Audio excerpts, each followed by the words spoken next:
যে এই যে লালের ভিতরে যে এই যে হলুদ যে তারটা, এই তারটা যে সকেটে গেছে, রিলে চারটা তার আছে।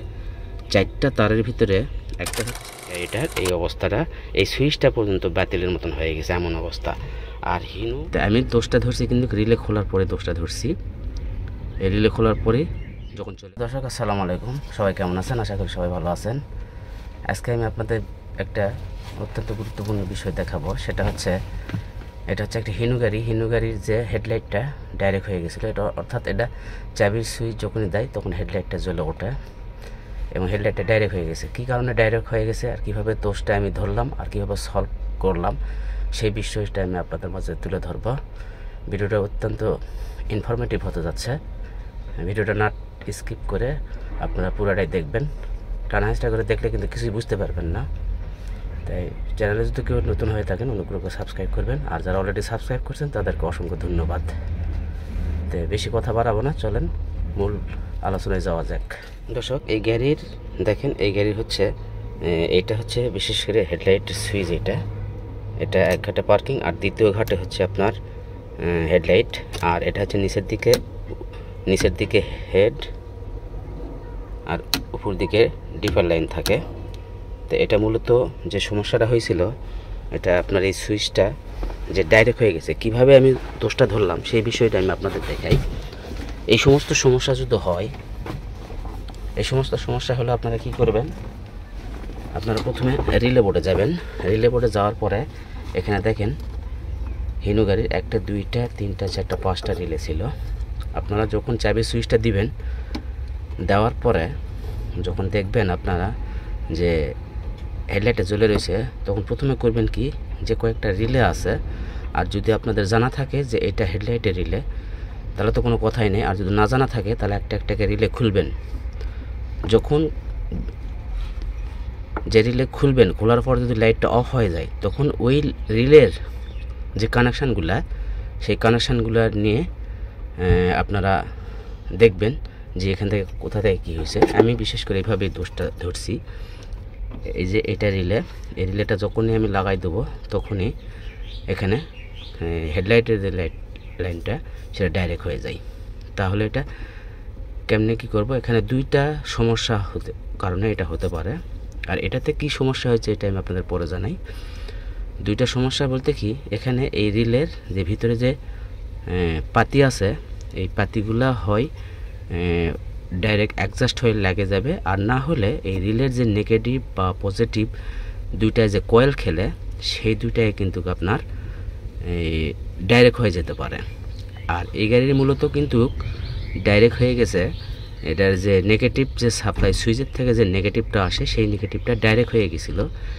এই কারণে এটা ডাইরেক্ট এই হেডলাইটটা সবসময় অনবরত জ্বলতে থাকতো। তাই আমি দোষটা ধরছি, কিন্তু রিলে খোলার পরে দোষটা ধরছি।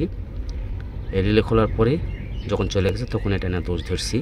তো এখানে এখন আমি কিভাবে কি করলাম দেখেন। কালার কোড সম্পর্কে আমি আপনাদের একটু ধারণা দিই। দেখেন এখানে তার আছে, রিলে চারটা তার আছে।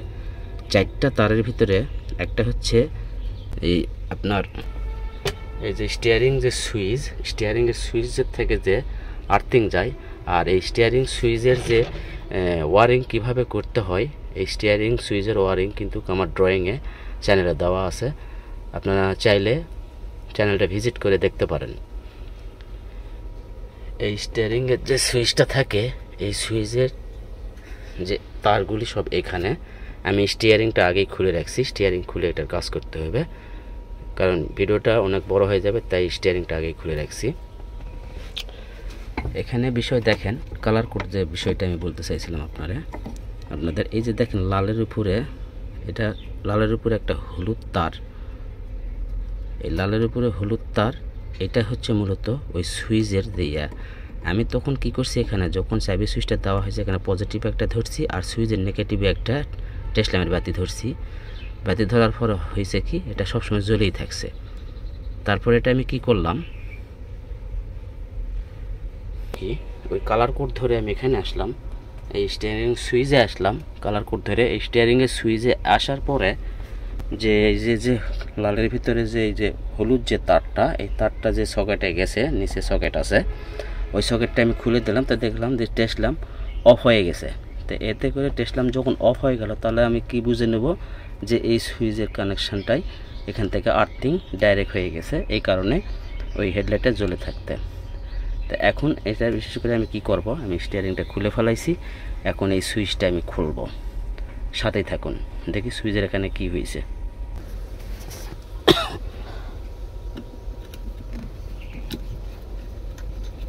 আমি এই স্টিয়ারিংয়ের যে সুইচটা, এই সুইচটা আমি খুলে ফেলবো। খুলে ফেলে আমি দেখবো এখান থেকে কোথা থেকে সুইচের যে আর্থিং লাইনটা সেটা একত্র হয়েছে, এই বিষয়টা আমি আপনাদের দেখাবো, এবং এটা কিভাবে সারবো সেই বিষয়টা আমি আপনাদের দেখাবো।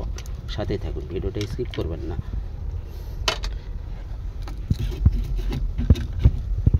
সুইচটা আমি খুলে ফেললাম। এখানে দেখেন এই সুইচটার কিন্তু এটা যে আপ ডাউন, এই দেখেন আপ ডাউন করতেছে, এই আপ ডাউনের এখানেই কিন্তু সমস্যা হয়েছে। আর বিশেষ করে আমি দেখব এই যে লালের ভিতরে যে হলুদ তারটা, এই তারটা কোথায় গেছে সেটা আমি দেখব।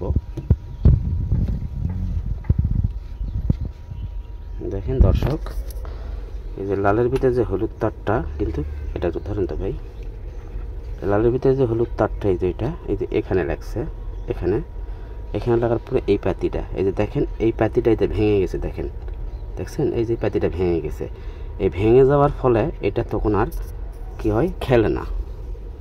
দেখেন এমনি খেলে না, অর্থাৎ এটা এই যে এটা যে উপরে এই যে দেখেন নিচে, এই যে দেখেন নিচে লাগিয়ে রয়েছে, দেখছেন নিচে লাগিয়ে রয়েছে। এই লাগে থাকার জন্য এই আর্থিংয়ের লাইনটা সবসময় রিলেতে পায়ে থাকছে। এই কারণে এই গাড়ির আপনার যে হেডলাইটটা এটা ডাইরেক্ট হয়ে গেছে। এখন এই পাতি আমি খুলবো। এই পাতির পয়া আছে দুইটা, একটা যদি আমি রাং ঝালাই করে দিই, রাং ঝালাই করে দিয়ে যদি লাস্টিং করলে তো করলো, আর না হলে সেম এইরকম একটা পাতি আনে এই সুইচে লাগিয়ে দিতে হবে। কারণ দেখেন এখানে কিন্তু অনবরত অনেক সুইচ আছে। এখানে একটা সুইচের কানেকশানের কারণে গাড়িটার এই অবস্থাটা, এই সুইচটা পর্যন্ত বাতিলের মতন হয়ে গেছে, এমন অবস্থা। আর হিনু পপুলার শেপ না, এটা হচ্ছে অল শেপ, হিনু অল শেপ। এটা কিন্তু একটা এই সুইচটা কিন্তু সহজে মিলান যায় না, কারণ এই সুইচ একদম স্টিয়ারিংয়ের সাথে লাগানো থাকে, স্টিয়ারিং সহ তারা বিক্রি করে। আর এটা খুলে বিক্রি করলে তাদের স্টিয়ারিংটা অন্যরকম হয়ে যায়, তাই খুলে বিক্রি করতেও চায় না। তাহলে এটা তো এখন অবশ্যই কিছু একটা মডিফাই করে লাগিয়ে দিতে হবে, তাহলে এই গাড়িটা এই সুইচটা বেঁচে যাবে। তো এখন দর্শক, আমার ভিডিওটা কেমন লাগলো আপনারা অনুগ্রহ করে জানাবেন, আর অবশ্যই লাইক কমেন্ট করবেন। আপনারা অনেকে শুধু ফোন করেন, আসলে আপনারা ফোন করার চাইতে লাইক কমেন্ট করলে আমি সবচাইতে বেশি খুশি হইতাম। আর যখন ফোন করেন, ফোন করে বলবেন আমি অমুক, আমি আপনার এখানে একটা কমেন্ট করছি, তাহলে আরও বেশি খুশি হতাম। আপনারা ফোন দেবেন, সমস্যা নেই, কিন্তু অনুগ্রহ করে ফোন দেওয়ার আগে একটা লাইক কমেন্ট করবেন। ধন্যবাদ, সবাই ভালো থাকবেন। আসসালামু আলাইকুম ওয়া রাহমাতুল্লাহি ওয়া বারাকাতুহু।